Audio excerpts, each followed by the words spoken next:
An annual event in Tehran. Pro-government supporters gather outside what used to be the U.S. Embassy to mark the day university students stormed these walls and held 52 Americans hostage for 444 days. Since then, there have been no diplomatic relations between Tehran and Washington.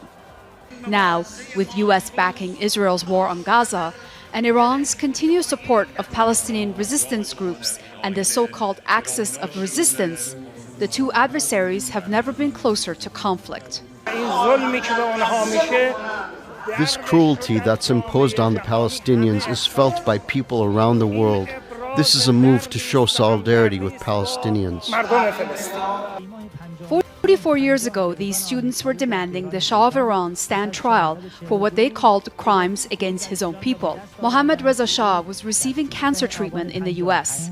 He had left Iran in January 1979, weeks before the return of Imam Khomeini, who overthrew the monarchy and declared the country an Islamic republic. This year's commemoration is more charged than ever before. As Israel's war on Gaza continues, people here blame the United States for supporting what they refer to as the Zionist regime's indiscriminate massacre of the Palestinian people. But this is not the only point of view here. Many Iranians have chosen not to attend government-organized demonstrations. I don't generally participate in these rallies because I participated once in 1979 and that was enough for me. I don't take part in the rallies because they are governmental. It is possible Iran could get involved, and for us, this would be a disaster. A disaster authorities here want to avoid as well. But the government continues to show its full support for the Palestinian people and resistance groups and has launched a media campaign to raise awareness among the Iranian public.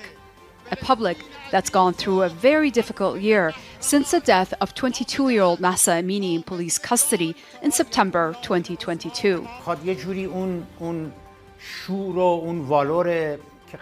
The government organizes all these gatherings to somehow restore the enthusiasm that people had in the past. For example, on Quds Day, they wanted to erase all those incidents around the woman life freedom movement and just ignore it, or to say it's all over and this is the real face of Iran. The popularity, support, and legitimacy which Iran once enjoyed no longer exists.